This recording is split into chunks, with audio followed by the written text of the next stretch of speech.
ابن عمر کی روایت میں آتا ہے کہ اللہ تبارک و تعالیٰ کی ایک مخلوق ہے، اور یہ ایسی مخلوق ہے جس کو اللہ تبارک و تعالیٰ نے اولئک الآمنون من عذاب اللہ، یہ ایسے لوگ ہیں جو اللہ کے عذاب سے مامون ہیں، اللہ نے ان کو عذاب سے محفوظ رکھا ہے۔ یہ درجہ مخلوق کی خدمت میں رکھا گیا ہے۔ آقا علیہ السلام نے ارشاد فرمایا کہ بے شک اللہ کی ایک ایسی مخلوق ہے کہ جسے اس نے صرف لوگوں کی حاجت روائی کے لیے پیدا فرمایا ہے۔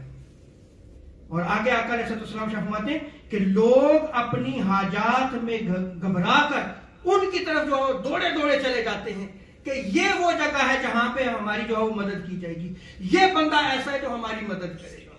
وہ دوڑ کر اس کی طرف جاتے ہیں، انہیں امید ہوتی ہے، اور وہ بندہ مومن اگر ان کی امید پہ پورا اترتا ہے تو پھر اللہ تبارک و تعالیٰ اس کو اپنے انعام یافتہ بندوں میں داخل کر دیتا ہے۔